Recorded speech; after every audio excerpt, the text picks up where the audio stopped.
আলহামদুলিল্লাহি রাব্বিল আলামিন আলহামদুলিল্লাহি ওয়া সালামুন আলা ইবাদিহিল্লাযীনা ইসতাফা আলহামদুলিল্লাহিল্লাযী আনজালা আলা আবদিহিল কিতাব ওয়া লাম ইয়াজআল লাহু ইওয়াজা রব্বি আউযু বিকা মিন হামাযাতিশ শায়াতিন ওয়া আউযু বিকা রব্বি আইয়াহদুরুন বিসমিল্লাহির রহমানির রহিম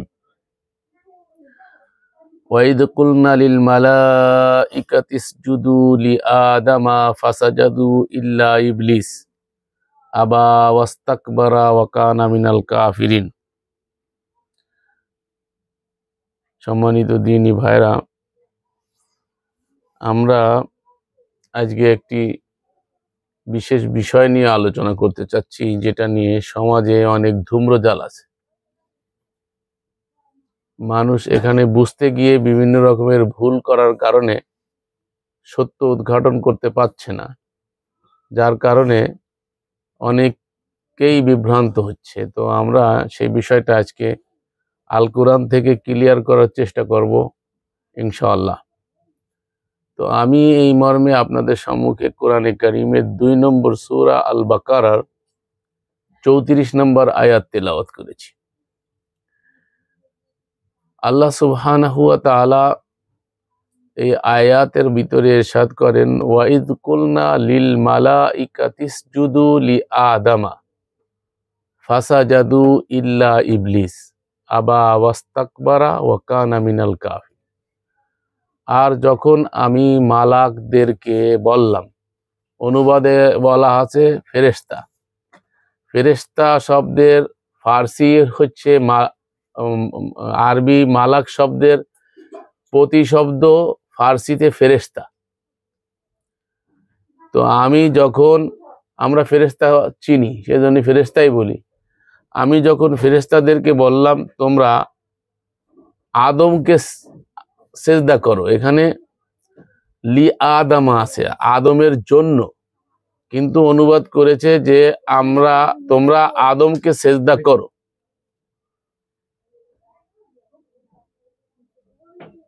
তখন তারা সেজদা করলো ইল্লা ইবলিস, ইবলিস ছাড়া। সে অস্বীকার করলো এবং অহংকার করলো, আর সে হলো কাফিরদের অন্তর্ভুক্ত। তাহলে বিষয়টি লক্ষণীয় যে প্রথমে যেটা বলা হচ্ছে যে আমি নির্দেশ করলাম মালাকদেরকে। খেয়াল করতে হবে, কিন্তু মালাক মানে ফেরেশতা। তো ফেরেশতাদেরকে আমি নির্দেশ করলাম তোমরা আদমকে কি করো, আদমের নিমিত্তে সেজদা অবনত হও। এখন এরপরে বলছে তখন তারা সেজদা করলো, তার মানে কি নির্দেশ করলো আদমকে। তো আদমকে সেজদা করতে যে বলা হলো সেটা বললো কাদেরকে, মালাকদেরকে, মানে ফেরেশতাদেরকে বললো। কিন্তু সবাই করলো, তার মানে কি ফেরেশতারা সবাই করলো, কিন্তু করলো না কে? ইল্লা ইবলিস, ইবলিস করলো না। এই যে ইবলিস করলো না, এই কথাটা আমাদেরকে এখানে একটা ভুল চর্চা হয়, সেটা হচ্ছে যে ইবলিস ছিল জিনদের অন্তর্ভুক্ত, অর্থাৎ জিন বলতে একটা আলাদা জাতি। সমাজে এটা বহুল প্রচলিত, সেটা হলো মানুষ মাটির দ্বারা তৈরি, জিন আগুনের দ্বারা তৈরি, এবং ফেরেশতারা হচ্ছে কিসের তৈরি? নূরের তৈরি। এই 3 প্রকারের মানে ম্যাটেরিয়াল দিয়ে 3টা জাতিকে সৃষ্টি করা হয়েছে, এটা আমাদের সমাজে ধারণা। কিন্তু এই আয়াতে যদি আমরা একটু লক্ষ্য করি, তাহলে এখানে দেখা যাচ্ছে যে যার কথা বলা হচ্ছে ইবলিস, সে তো মালাকদেরই অন্তর্ভুক্ত ছিল। প্রথমে খেয়াল করেন, আমি নির্দেশ করলাম মালাকদেরকে যে তোমরা আদমের নিমিত্তে সেজদা করো, তো সবাই করলো। তো এই সবাই কারা? মালাক, ফেরেশতা। এর মধ্যে একটা লোক করতেছে না, একটা সত্তা করতেছে না, সেই সত্তাটাকে বলা হচ্ছে ইবলিস। তো এই ইবলিস করলো না, কেন করলো না? সে আবা ওয়াস্তাকবারা, সে করলো অহংকার। সে অহংকার করলো, সেই কারণে কি হইলো, কানা মিনাল কাফিরিন, সে কাফেরদের অন্তর্ভুক্ত হয়ে গেল।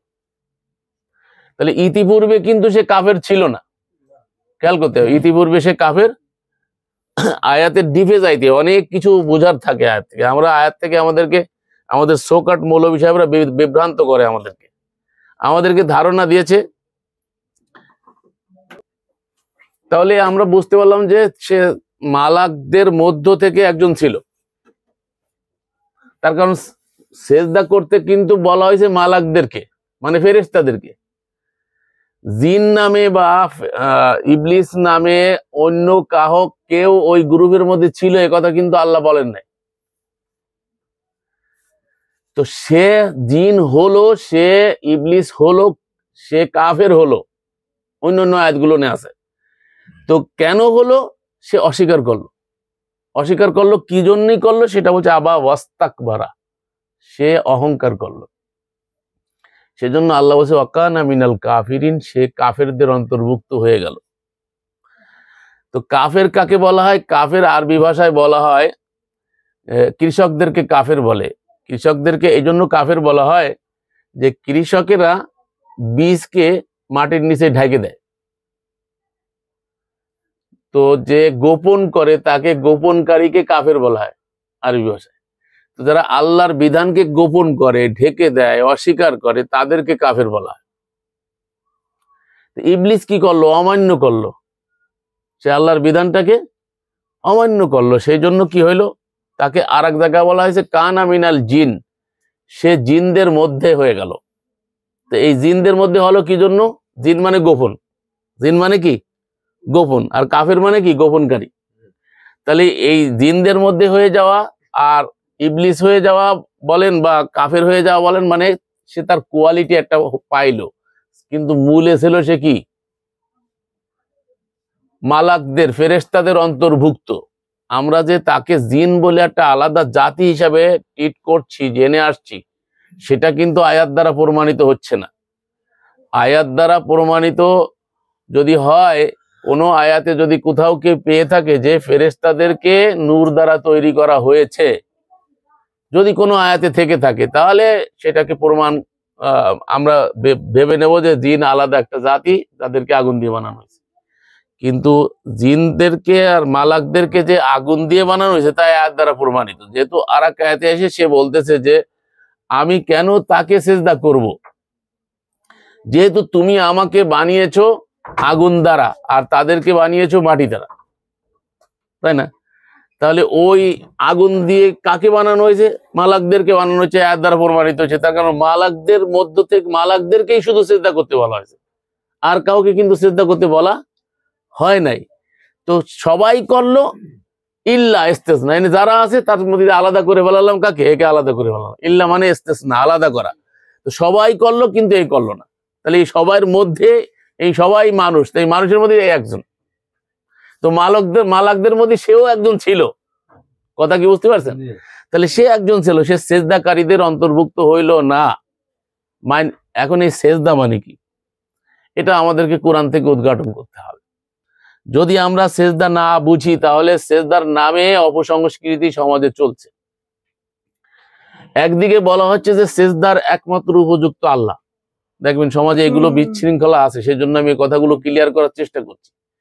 একদিকে বলা হচ্ছে না, কোরআনে আল্লাহ বলছে লা তাসজুদুশ শামসা ওয়াল কামারা, চন্দ্র সূর্যকে সেজদা করো না, আমাকে সেজদা করো। তাহলে এই আয়াত দ্বারা প্রমাণিত হয় যে সেজদার প্রাপ্তি একমাত্র আল্লাহর।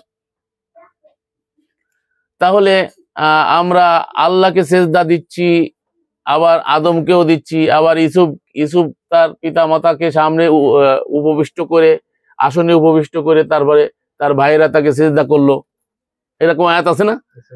ইউসুফ নবী 12 নম্বর সূরা ইউসুফে। তো 100 নম্বর আয়াতে আল্লাহ এটা ক্লিয়ার করেছে, এটা স্বপ্ন ছিল, ইউসুফের স্বপ্ন ছিল। আহাদা আশারা কাওকাবান রাআইতুহুম লিসাজিদিন, মানে আমি দেখেছি, আহাদা আশারা মানে 11 জন নক্ষত্র আর চন্দ্র সূর্যকে আমি দেখেছি আমার জন্য কি করছে, সেজদা অবনত হচ্ছে, এটা আমি দেখেছি। এটা ছিল ইউসুফের স্বপ্ন। পরবর্তীতে যখন ইউসুফ মিশরের বাদশা হইল, হওয়ার পরে যখন তার পিতামাতা তার সন্ধান পাইল। এই কাহিনী তো আমরা জানি ইউসুফের, ইউসুফ হারিয়ে গেল কুয়ার মধ্যে, তারপরে মিশরের সেখান থেকে নিয়ে গেল, তারপরে মিশরের বাদশা যখন হইল তখন তার ভাইরা ওই যে বাদশার কাছে গেছিল কি আনার জন্য, ওই অনুদান আনার জন্য, গম আনার জন্য। তো সেই পরবর্তীতে যখন আবার তার মা বাপকে নিয়ে যেতে বললো, তা যখন নিয়ে গেল তখন মা বাপকে আসনে বসাইলো, তখন ইউসুফ তার পরিচয় দিল এবং ভাইরা ইউসুফকে মেনে নিল। এই মেনে নেওয়াটাকেই সিজদা বলা হচ্ছে। এবং তখন বলা হচ্ছে যে আব্বাজান এই হচ্ছে আমার স্বপ্নের ব্যাখ্যা। 100 নম্বর আয়াতে বলছে 12-100। তো 12-100-তে আল্লাহ পাক ইউসুফের এই কথাটা তুলে ধরেছেন। ওই যে আমি স্বপ্ন দেখেছিলাম আগে, সেই স্বপ্নের ব্যাখ্যা এখন বাস্তবে রূপ নিল। তা সেখানে কি হয়েছিল যে সবাই ইউসুফকে, আগে যারা মানছিল না তারা ইউসুফকে মেনে নিল। আর এইখানে আমরা যেটা আমাদের যেটা সমস্যা সেটা হচ্ছে সমাজে আছে আদম কাবায় সিজদা করার কথা। একদল লোক বলতেছে হচ্ছে আদম কাবা। আদম কাবা বলে কোনো শব্দ কোরআনে কারিমে নাই, কোনো হাদিসেও নাই। এটা ইদানিং একটা শব্দ শোনা যাচ্ছে, আদম কাবায় সিজদা করা। কাবা, কাবা একটা নির্দিষ্ট স্থান, সেটাকে আল্লাহ বলে দিয়েছেন, পরিচয় করে দিয়েছে কাবার পরিচয়। এখন আদম কাবা বলে কোনো শব্দই কোরআনে নাই টোটালে। তাহলে আদমের নিমিত্তে যে সিজদাটা ছিল সেটা আসলে কি ছিল আমরা একটু দেখবো। যে সিজদা প্রাপ্তি যদি শুধু আল্লাহর হয় তাহলে আমরা আল্লাহ বাদে অন্যকে কি করে দিচ্ছি, আর সিজদা বলতে আসলে কি বুঝায়, এই জায়গাটা ভুল করার কারণে, এই ভুল বুঝটা থাকার কারণে সমাজে আমরা সিজদার সঠিক মিনিং উদ্ঘাটন করতে পারছি না। কেন উদ্ঘাটন করতে পারছি না সেটা হলো আমাদের সমাজে জরাতুষ্টিদের একটা ইবাদত নামাজ নামে সমাজে প্রতিষ্ঠিত। খেয়াল করতে হবে, জরাতুষ্টিদের ইবাদত নামাজ নামে সলাতের জায়গা দখল করে নিয়েছে। আরবিতে আছে সলাত, আরবিতে কোথাও নামাজ নাই। নামাজ একটা ফার্সি শব্দ, নামাজ কোনো বাংলা শব্দ না। আমরা নামাজকে চিনে বেলাইছি। নামাজ বলতে স্ট্রাকচারালি একটা জিনিস, যেটা 5 ওয়াক্ত মসজিদে গিয়ে করে থাকে মানুষ, সেটাকে আমরা চিনি। নামাজ বললে আমরা চিনে বেলাই। তো এই নামাজের মধ্যে কিন্তু রুকু আছে, সিজদা আছে, ঠিক আছে? তো নামাজের মধ্যে যে রুকু সিজদা আছে, তো নামাজে যে রুকু সিজদাটা করা হয় সেটা কিন্তু আল্লাহর জন্য করা, সেটা কোনো বান্দার জন্য করা হয় না, দাবি তাদের। কিন্তু বিষয়টা হচ্ছে কি যে এই নামাজের মধ্যে রুকু সিজদা ঢুকলো কোথা থেকে, এটা একটা প্রশ্ন। নামাজের মধ্যে রুকু সিজদা আসলো কোথা থেকে? যদি আমরা কোরআনে উদ্ঘাটন করতে যাই তাহলে দেখতে যাই যে সালাতের মধ্যে কোন রুকু সিজদা এরকম ভাবে দাঁড়াইতে হবে, তারপর রুকু করতে হবে, তারপরে সিজদা করতে হবে, তারপরে বৈঠক করতে হবে, তারপরে সালাম ফিরায় নামাজ শেষ করতে হবে, এ ধরনের কোনো বক্তব্য কোরআনের একটি আয়াতেও নেই। তাহলে সালাত মিনিং নামাজ, এটা প্রতিষ্ঠিত হয় না। কথা বুঝতে পারছেন? সালাতের মানে যে নামাজ, এটা প্রতিষ্ঠিত হয় না, প্রতিষ্ঠিত কোরআন থেকে হয় না, প্রচলিত হাদিস থেকে হয়। তার বিভিন্ন রূপ আছে, আমি আর ওইদিকে যেতে চাচ্ছি না। আমরা যা কিছু উদ্ঘাটন করব কোরআন থেকে উদ্ঘাটন করব, যে সব থেকে নির্ভুলতম জায়গা হচ্ছে কোরআন। তা আমরা কোরআন থেকে দেখব। আমি একটি আয়াত আপনাদের সামনে আবৃত করব, সেটা হলো 22 নম্বর সূরার 18 নম্বর আয়াত। আমি আপনাদেরকে পড়ে শোনাচ্ছি আয়াতটা, আরবি বাংলা উভয়। সেখানে আল্লাহ রাব্বুল আলামিন কি বলছেন যদি আমরা একটু খেয়াল করি, রব্বি আউযু বিকা মিন হামাযাতিশ শায়াতিন ওয়া আউযু বিকা রব্বি আইয়াহদুরুন। বিসমিল্লাহির রহমানির রহিম। আলাম তারা আন্নাল্লাহা ইয়াসজুদু লাহু মান ফিস সামাওয়াতি ওয়া মান ফিল আরদি ওয়াশ শামসু ওয়াল কমারু ওয়ান নুজুমু ওয়াল জিবালু ওয়াশ শাজারু ওয়াদ দাওয়াবু ওয়া কাসীরুম মিনান নাস ওয়া কাসীরুন হাক্কা আলাইহিল আযাব ওয়া মা ইউহিনিল্লাহু ফামা লাহু মিন মুকরিমিন ইন্নাল্লাহা ইয়াফআলু মা ইয়াশা। এখানে বলছে আল্লাহ যে তুমি কি দেখো না যে আল্লাহর উদ্দেশ্যে সেজদা করে যা কিছু রয়েছে আসমান সমূহে। খেয়াল করেন, এখানে কিন্তু সেজদার অনুবাদটা সেজদা করছে, সেজদার কিন্তু কোনো অনুবাদ পাচ্ছি না আমরা। সেজদা শব্দটা কিন্তু কোরআনের শব্দ, আরবি শব্দ। আলাম তারা আন্নাল্লাহা ইয়াসজুদু, সেজদা করে, লাহু মা ফিস সামাওয়াতি, যা কিছু আছে আসমানে, ওমান ফিল আরদে, আর যা কিছু আছে জমিনে, সবাই আল্লাহকে সেজদা করে, আল্লাহ দাবি করতে। তো আসমানে কি কি সেজদা করে সেগুলো যেটা আমরা আসমানে দেখি, আমরা কিন্তু আকাশের দিকে তাকাইলে আকাশটা দেখতে পাই। তো আয়াতের ভিতরে যদি আমরা একটু লক্ষ্য করি তাহলে দেখবো যে আল্লাহ বলছে তুমি কি দেখো না যে, তাহলে এমন জিনিস আল্লাহ বলবেন না যেটা আমরা দেখতে পাই না। আল্লাহ যখন বলছে যে তুমি কি দেখো না যে, তাহলে তুমি বলে সম্বোধন সবাই যে পড়তেছে তাকেই সম্বোধন করছে। আপনি পড়তেছেন তো আপনি সম্বোধিত, আমি পড়তেছি তো আমার সম্বোধিত, সবাই মিলে শুনতেছি তো সবাই সম্বোধিত, তাই না? এখন আমাদের সবাইকে আল্লাহ লক্ষ্য করে বলতেছে কোরআনে, তুমি কি দেখো না যে আকাশে যাহা আছে আর জমিনে যাহা কিছু আছে সবাই সিজদা করে কাকে? আল্লাহকে।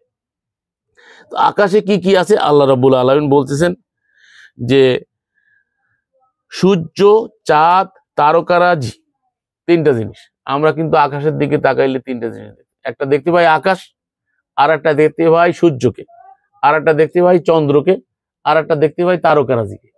এই তিনটে কথাই আল্লাহ রাব্বুল আলামিন উল্লেখ করছে। আর বাকি যেগুলো আবিষ্কার করছে সেটা ওখানে যাইয়ে, সৌরজগতে যাইয়ে, বিলা কলটল অনেক কিছু আবিষ্কার করছে বিজ্ঞান, সেটা তো ওখানে যাইয়ে। কিন্তু আমরা চর্মচক্ষু দিয়ে জমিন থেকে আকাশের দিকে তাকাইলে শুধু আকাশ দেখতে পাই আর তিনটা জিনিস দেখতে পাই। আর আল্লাহ বলছে সাবা সামাওয়াতিন, আমি স্তরে স্তরে 7 আসমান তৈরি করেছি। তো সেই 7 আসমান তো আমরা দেখতে পাই না, আমরা তো এক আসমান দেখতে পাই, তাই না? প্রথম আসমানটা দেখতে পাই। এই প্রথম আসমানের ভিতরে যে তিনটা জিনিস দেখতে পাই, এই তিনটার কথা আল্লাহ পাক বলতেছে। এরপরে আল্লাহ রাব্বুল আলামিন জমিনের কথা বলছে। জমিনের মধ্যে আল্লাহ বলতেছেন পর্বতমালা, বৃক্ষলতা, জীব জন্তু, মানুষের মধ্যে অনেকে। কয়টা জিনিস বলেছে? 4টায়। 4টের মধ্যে সবাই শিখেছে। আগে বলছে জমিনে যা কিছু আছে, তার মানে জমিনে সবাই শিখেছে। তারপরেও ব্যাখ্যা করে আল্লাহ রাব্বুল আলামিন বলতেছে পর্বতমালা, জমিনের মধ্যে পর্বত আছে। তারপরে আছে বৃক্ষলতা, বৃক্ষলতার মধ্যে অনেক কিছু আছে। তারপরে হচ্ছে জীবজন্তু, জীবজন্তুর মধ্যে অনেক কিছু আছে। আর মানুষের মধ্যে অনেকে, তার মানে মানুষের সবাই না। তাহলে সবাই মানুষের মধ্যে আল্লাহকে সিজদা করে, অনেকে করে, আল্লাহ বলছে। এখন আল্লাহ রাব্বুল আলামিন কোরআনে কারিমে 30 নম্বর সূরা 30 নম্বর আয়াতে নেচার থেকে শিক্ষা নিতে বলছে। নেচার, প্রকৃতি যেটা আছে, প্রকৃতি, পৃথিবীতে যে প্রকৃতি আছে। আজকে আমার নানা আমাদেরকে কবুতর দিয়ে দেখাচ্ছিল, কবুতর গোসল করতেছে কিভাবে, এখানে পুকুর পাড়ে। দেখেন প্রকৃতি থেকে শিক্ষা, ওরা সকালে যে গোসল করতেছে কি কায়দায়, এক একটা করে লাইন দিয়ে দিয়ে গোসল করছে। তো ওখান থেকে তো শিক্ষা নেওয়ার আছে, গোসল কেমনে করবেন ভালো কায়দা করে করে ঠোঁট দিয়ে দিয়ে নিজের ইসের ভিতরে ঢুকে ঢুকে দিয়ে গোসল করছে। এরকম প্রকৃতি থেকে শিক্ষা আমরা কোরআনে আল্লাহ পাক দিয়েছেন, তার প্রমাণ পাওয়া যায়। মানুষ মারা গেলে কি করব? কোরআনে তো কিছু নাই। অনেকে বলে কোরআনে তো কিছু নাই, কি করব? দাফন কাফন কি করব? সব তো হাদিসে আছে, কয় না অনেকে। কোরআনে কি আছে? তাহলে একটা মানুষ মরে গেলে কি করব? ঝামেলায় ফেলায় দেয় না কোরআনওয়ালারা, যারা শুধু কোরআন মানে তাদেরকে ঝামেলায় ফেলায় দেয়। কিন্তু আল্লাহ রাব্বুল আলামিন এই সমস্যার সমাধান প্রকৃতি থেকে কোরআনে দেখিয়েছেন। আদমের প্রথম মৃত্যুবরণ করলো আদমের এক পুত্রের হাতে আর এক পুত্র। জানেন কোরআনের ঘটনা, আবিল কাবিল বলে আমরা যেটাকে জানি, যেখানে আল্লাহ আবিল কাবিল বলে নাই, 2 পুত্রের মধ্যে গন্ডগোল লাগে, একজনে আরেকজনকে মেরে ফেললো। তখন এই ভাই কি করবে ওই ভাইকে? এই তো প্রথম ঘটনা ঘটতেছে, কিন্তু এর আগে আর ঘটনা ঘটে নাই, কেউ মরে নাই পৃথিবীতে। যে প্রথম একজন মারা গেছে, এক ভাইয়ের হাতে আর এক ভাই মারা গেছে। তাহলে এখন করবে কি? এর মধ্যে আল্লাহ পাক উদাহরণ দিয়েছেন কোরআনে কারিমে। একটা কাক আর একটা মৃত কাকরে কি করলো? মাটি খুঁজে তারে দাফন করে দিল। তাহলে ওই কাকের থেকে শিক্ষা নিয়ে এসে তার ভাইকে কি করলো? মাটির ভিতরে।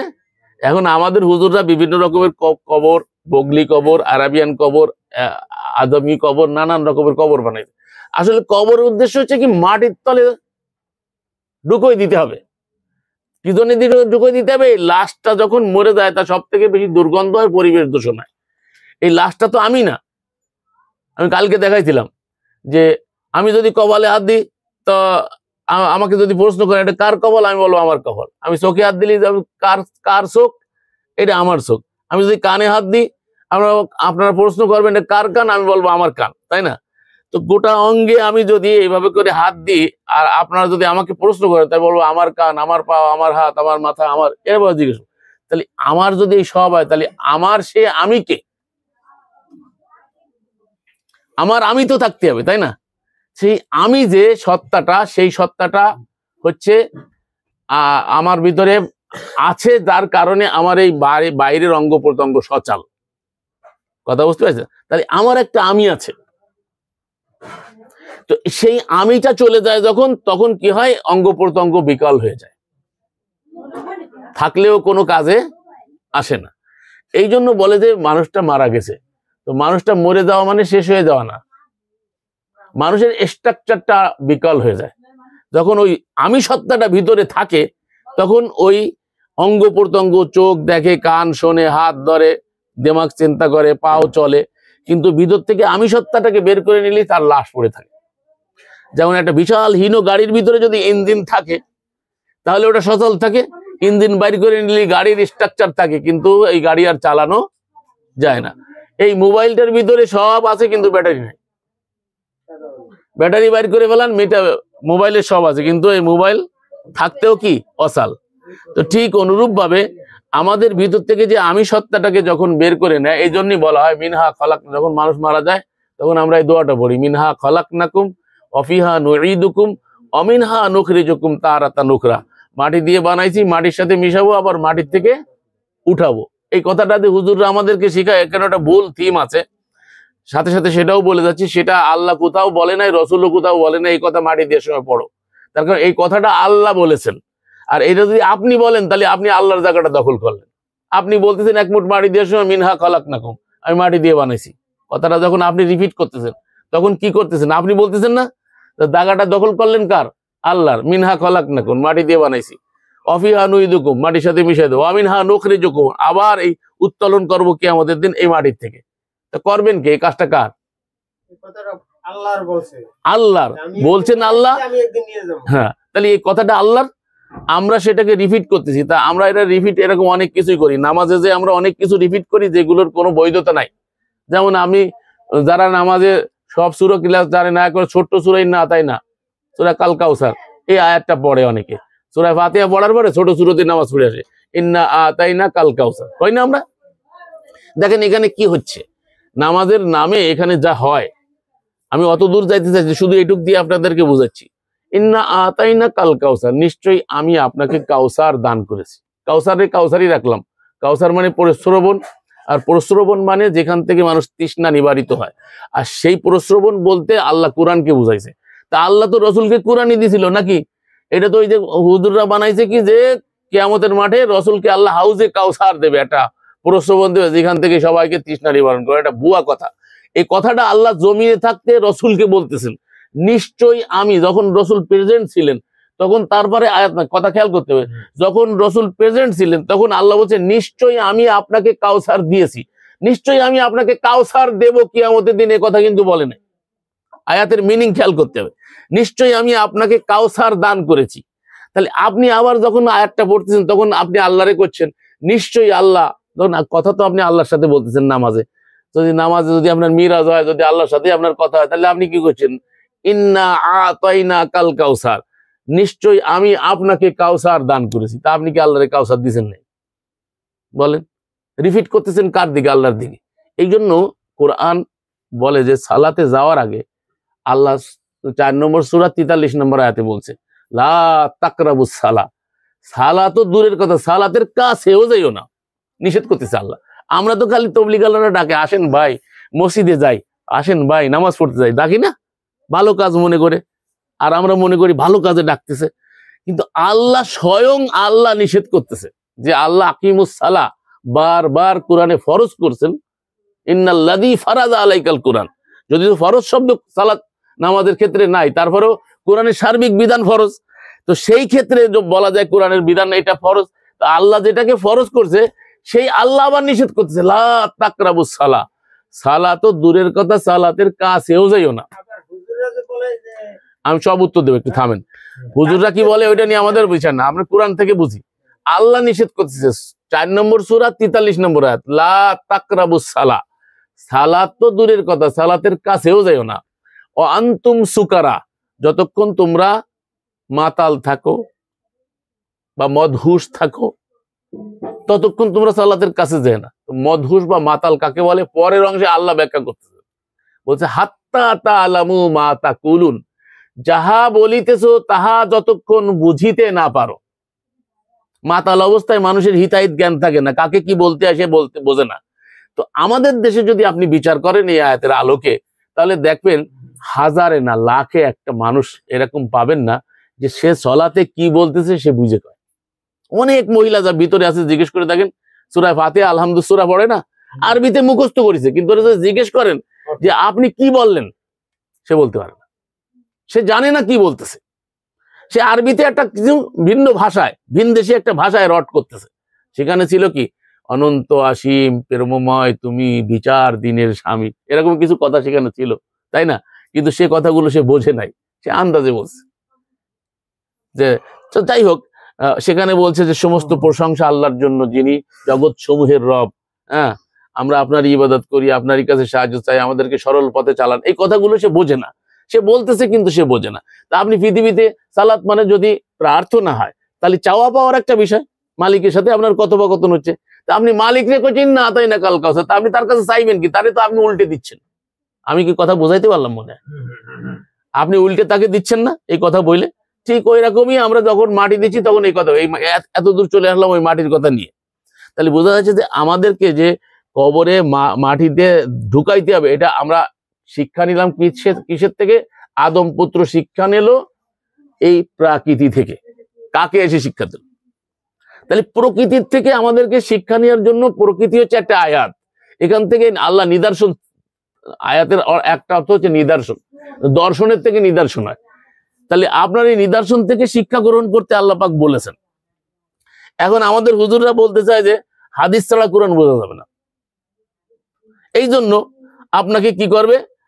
বলবে কি যে তুমি যে শুধু কোরআন মানবা, তাহলে নামাজ পড়বা কি করে? সব হুজুরের একই বস্তু, সারা দেশ বিদেশে সারা ওয়ার্ল্ডে জাকির নায়েক থেকে নিয়ে শুরু করে সবারই একই বক্তব্য। বাংলাদেশের সব থেকে বড় স্কলার গুলো একই কথা বলে, যদি শুধু কোরআন মানবা তাহলে নামাজ পড়বা কি করে? কথা তাদের বক্তব্য দ্বারা এটাই প্রমাণিত হয় যে এই নামাজ কোরআনে নাই। ওরাই বলতেছে, আমি ওদের কথা রিপিট করতেছি, ওরা বলতেছে যদি শুধু কোরআন মানবা তাহলে নামাজ পড়বা কি করে? তার মানে বোঝা যাচ্ছে যে নামাজ কোরআনে কি তাই হয় না, দাঁড়ায় কি কথা, তাই দাঁড়ায় না। তাহলে এই নামাজ কোরআনে নাই, তাহলে আছে কি? সালাত আছে। তো সালাতের মধ্যে সিজদা কোথার থেকে ঢুকাইলাম, সালাতের মধ্যে রুকু কোথার থেকে ঢুকাইলাম। এই আজকে যে আয়াতটা পড়ছিলাম, নানারে দেখাচ্ছিলাম, আকিমুস সালাতা, সূরা বাকারার আয়াত, সম্ভবত 21-22 পরে এসে, আকিমুস সালাতা ওয়া আতুজ যাকাতা ওয়ারকাউ মা'আর রাকিন। সবাই আমরা জানি আয়াতটা প্রসিদ্ধ একটা আয়াত, আকিমুস সালাত, সালাত কায়েম করো, প্রথমে বলছে। তারপরে যদি এইটা ধরে সালাতের পূর্ণাঙ্গ কথা কিন্তু এখানে বলেছে, আকিমুস সালাত, সালাতকে প্রতিষ্ঠা করতে বলেছে। আকিম মানে শোনেন না, হ্যাঁ আমি আরবি বলতেছি, কথা শুনেন না, আপনার প্রশ্ন থাকলে উত্তর দেবো। আকিমুস সালাত, সালাতকে কায়েম করো। খেয়াল করেন, আপনি খেয়াল করেন, আকিমুস সালাত বলেছে তো, তাহলে পূর্ণাঙ্গ কথাটা বলছে কিনা? আল্লাহ বলছে পূর্ণাঙ্গ বলছে, সালাতকে প্রতিষ্ঠা করা। তাহলে সালাত নামক যে স্ট্রাকচারালি যা কিছু আমরা করছি এটা প্রতিষ্ঠা করতে বলেছে। যদি ধরে নি নামাজ, আপনার অর্থ মিনিংই যদি ধরে নি, প্রচলিত অর্থ যেটা বুঝেছে নামাজই ধরে নিলাম, তাহলে নামাজ প্রতিষ্ঠা করো, ধরে নিলাম, তাহলে নামাজ প্রতিষ্ঠা করলাম। ও আতুস যাকাত, যাকাত দাও। যাকাত বলতে মৌলভী সাহেবরা আমাদেরকে বলছে বছর আনতে যে উদ্বৃত্ত মাল থাকবে তার থেকে 2.5% বের করতে, 40 ভাগে রাখবে, 2.5% যাকে বলে। তাহলে আপনাকে সাথে সাথে যাকাত দিতে হবে আয়াত অনুসারে। খেয়াল করেন, নামাজ পড়ার সাথে সাথে যাকাত দিতে হবে আয়াত অনুসারে। আরে যাচ্ছি তো, নবী করিম নামাজ পড়ে গেছে, আপনি তো দেখে আইছিলেন, আমরা সেই জায়গায় যাচ্ছি, আমরা তো কোরআন থেকে যাচ্ছি।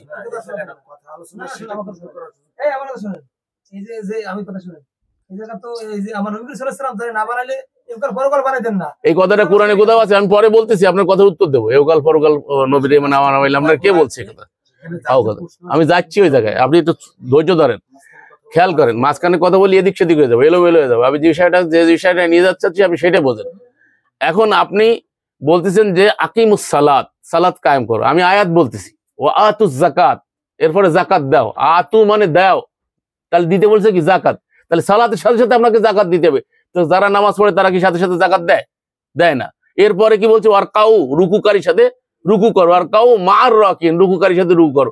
এখানে মিনিং এর ভুল আছে, এটার দ্বারা বোঝাচ্ছে জামাতের নামাজ কি করে হয়। যেখানে সালাত কায়েম করার কথা আগে বলা হলো, সেটা তো প্রতিষ্ঠিত একটা বিষয় বলে ফেলাইলো, তার এরপরে আসতেছে যাকাতের কথা। তার মানে মাঝখানে জাকাত, তারপরে রুকুর কথা আসতেছে। এই রুকুকে আপনি ঢুকিয়ে দিয়েছেন নামাজের মধ্যে। এই অনধিকার চর্চা আপনাকে কে দিয়েছে?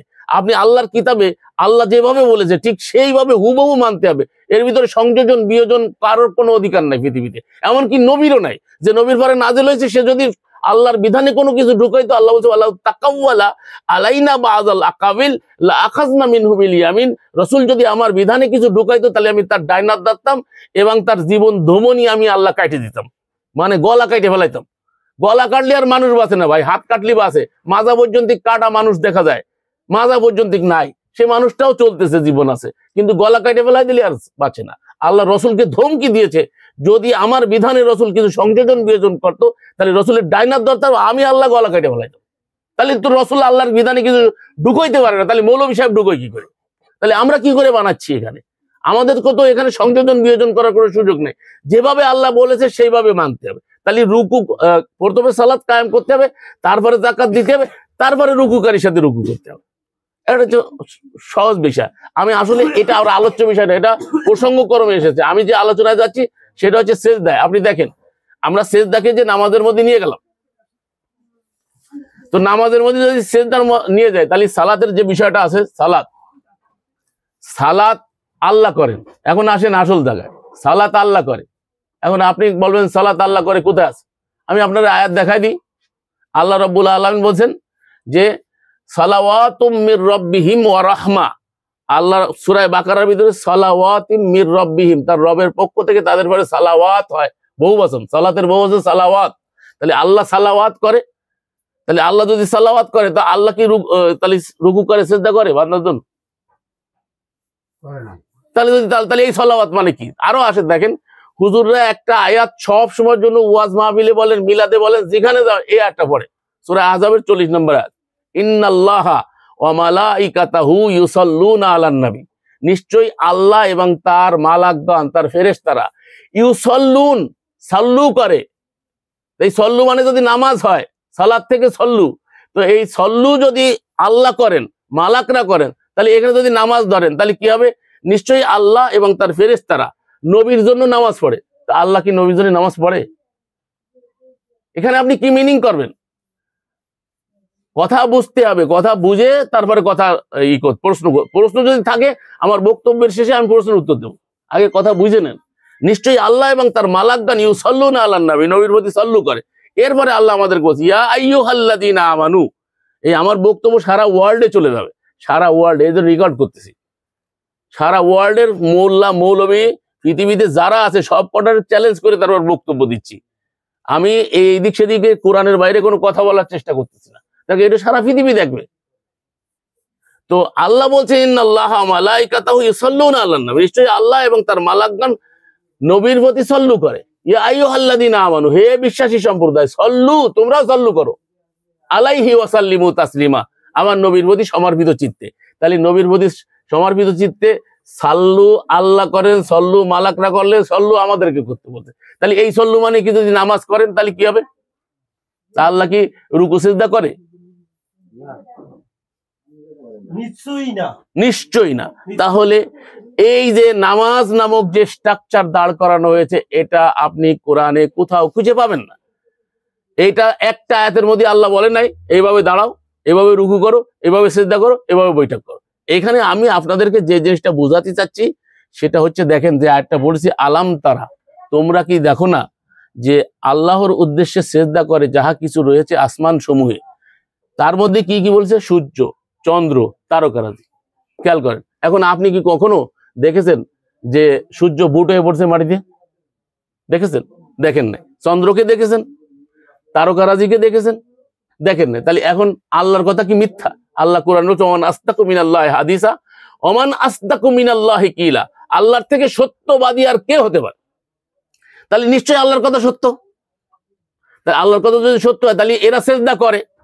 তাহলে সেজদা মানে আমাদের ব্রেনের ভিতরে ওই জরাতুষ্টিদের তৈরি করা আর হিন্দুইজম থেকে আসা হাদিসের নামে যে সেজদা প্রতিষ্ঠিত, সেটা হলো হিন্দুরা অষ্ট অঙ্গে করে আর আমরা সপ্ত অঙ্গে করি।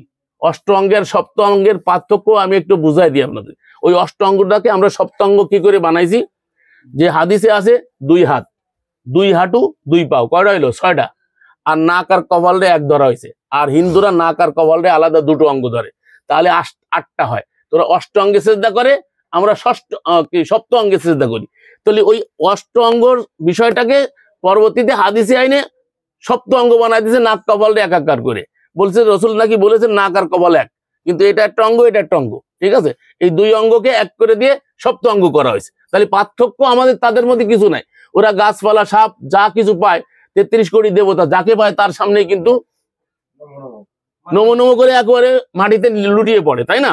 তাহলে ওইটা হচ্ছে তাদের সেজদা। আমরা সেজদা খুঁজতেছি কোরআন থেকে, আমি আপনাদেরকে বোঝানোর চেষ্টা করতেছি। তাহলে এই সূর্য কি এরকম বুটে পড়ে কখনো মাটিতে? এই চন্দ্র কি কখনো এভাবে বুটে পড়ে? এই তারকারাজি, তাহলে আমরা খুঁজি না, এখানে দেখি আসলে সেজদা বলতে আসলে কি বুঝায়। এখান থেকেই পাওয়া যাবে। দেখেন আপনি কোরআনে ঢোকেন, আপনি পেয়ে যাবেন। এখানে দেখেন, আমরা যদি এখন দেখি আল্লাহর কথা সত্য হয়, তাহলে এরা সেজদা করছে, তাই না? তাই তো বোঝা যায় আল্লাহর কথা সত্য দলিল দিয়ে এরা সেজদা করছে, তা ধরতে হবে না? ধরতে হবে। তাহলে আল্লাহর যদি সেজদা করে, তাহলে আমরা তো কখনো মাটিতে লুটিয়ে পড়তে দেখি নাই। তাহলে আসলে সেজদাটা কি? এখান থেকে আমাদেরকে মিনিং বাইর করতে হবে। সূর্য করে কি? ওয়াশ-শামসু তাজরি লিমুস্তাকাররিন লাহা যালিকা তাকদীরুল আজিজিল আলিম। আজিজে আলিম তার প্রতি যে নির্দেশ করেছেন, সেই নির্দেশ যথাযোগ্যভাবে সে পালন করে, এইটাই তার সেজদা। চন্দ্রকে যে নির্দেশ দিয়েছে, চন্দ্র সেটাকে যথাযোগ্যভাবে পালন করে, এইটাই তার সেজদা। তারকারাজিকে যে নিয়মে যেভাবে উঠতে বলেছে, যেভাবে ডুবতে বলছে, সেই তারা তাই করে যাচ্ছে, এটাই তাদের সেজদা। পাহাড়কে প্যারাক বানাইছে আল্লাহ কোরআনে বলছেন। জমিনের মধ্যে পাহাড় আছে, তারপরে বৃক্ষলতা আছে, তারকা কি জানি আরেকটা বলছে, মানুষের মধ্যে অনেকে। এই যে কথাগুলো বলছে, তা মানুষের সবাই তো আল্লাহরে মানে না। সেজদা মানে হচ্ছে সমর্পিত চিত্তে আল্লাহর বিধানের সামনে মাথা নত করে মেনে নেওয়া, এটার নাম হচ্ছে সেজদা। যদি আপনি স্ট্রাকচারে নিয়ে আসেন, তাহলে আপনি কোরআনের সেজদা প্রমাণ করতে পারবেন না। আর যখনই কোরআনের সেজদা প্রমাণ করতে পারবেন না, তখন কোরআন কন্ট্রাডিক্টরি একটা বিধান হয়ে যাবে। কোরআন কন্ট্রাডিক্টরি বিধান হতে পারে না। আল্লাহ রাব্বুল আলামিন 4 নম্বর সূরা 82 নম্বর আয়াতে বলছে, আফালা ইয়াতাদাব্বারুনাল কুরআন, তারা কোরআন নিয়ে কেন মনোনিবেশ সহকারে চিন্তা ভাবনা করে না? ওয়ালাউ কানা মিন ইনদি গায়রিল্লাহ লাওয়াজাদু ফীহি ইখতিলাফান কাসীরা, এটা যদি আল্লাহ ছাড়া অন্য কাহারও পক্ষ থেকে হইতো, তাহলে তারা বহুত অসঙ্গতি দেখতে পেত। এমনি ভাবে আরো কয়েকটা আয়াত আছে, তা আমি আর ওইদিকে যাবো না। একটা আয়াত দেখায় আমি আপনাদেরকে শেষ করতেছি। সেজদা আসলে কি, কাকে বুঝায়, এটা একবার আয়াতে আপনার সামনে ক্লিয়ার হয়ে যাবে। সেই আয়াতটা আমি আপনাদেরকে পড়ে আমার আলোচনা শেষ করছি। সেটা হচ্ছে 48 নম্বর সূরার 29 নম্বর আয়াত, একবার লাস্টের আয়াতটায় আল্লাহ রাব্বুল আলামিন বলে দিছে মুহাম্মদুর রাসূলুল্লাহ সঙ্গী সাথীদের ব্যাপারে।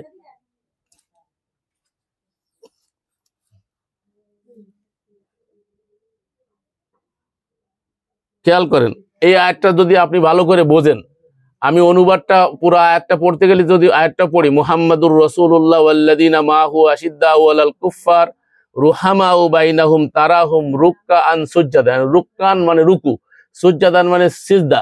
ইয়াবতাগুনা ফাজলাম মিনাল্লাহি ওয়া রিদওয়ানা সীমাহুম ফি উজুহিহিম মিন আসারিস সুজুদ। আসারিস সুজুদ মানে সিজদার চিহ্ন। যালিকা মাসালুহুম ফিত তাওরাত ওয়া মাসালুহুম ফিল ইনজিল কাযারিন আখরাজা শাতআহু ফাআযারাহু ফাস্তাগলাযা ফাস্তাওয়া আলা সুকিহি ইউজিবুজ যুররা লিয়াগিযা বিহিমুল কুফফার ওয়াদাল্লাহুল্লাযীনা আমানু ওয়া আমিলুস সালিহাতি মিনহুম মাগফিরাতাও ওয়া আজরান আযীমা। আয়াতটা সরল অনুবাদ শুনেন, ইন্টারন্যাশনাল অনুবাদ শুনেছি। মুহাম্মদ আল্লাহর রসুল এবং তার সাথে যারা আছে তারা কাফিরদের প্রতি অত্যন্ত কঠোর, মানে সাহাবীরা পরস্পরের প্রতি সদায়, নিজেরা কি আপোষে সদায়। কিন্তু এখন আর তা নাই। এখন কি হয়েছে, মসজিদে বায়তুল মুকাররমের মধ্যে একটা জুতো মারতেছে না, জুতোর বাক্সা মারতেছে। কথা বুঝতে পারছেন? এইগুলো হচ্ছে আমরা নিজেরাই করতেছি, আমরা মুসলমান যারা দাবি করতেছি পরস্পরের প্রতি সদায়। তুমি তাদেরকে রুকুকারী সিজদাকারী অবস্থায় দেখতে পাবে। খেয়াল রুকুকারী অবস্থায় দেখবেন, যখনই রুকুকারী মানে নামাজে সবসময় থাকে না 24 ঘন্টা, এখানে রুকুকারী বলতে সর্বদা ঝুঁকে, রুকু মানে অভিমুখী হওয়া, ঝুঁকা, সর্বদা ঝুঁকা অবস্থায় পাবা। সেজদাকারী মানে সেজদা যে কাকে বলে, সবসময় জন্য আল্লাহর বিধান পরিপূর্ণভাবে তারা মেনে চলে, এইটা হচ্ছে তাদের প্রমাণ। এরপরে আল্লাহ কি বলতেছেন, আর তারা আল্লাহর করুণা ও সন্তুষ্টি অনুসন্ধান করে।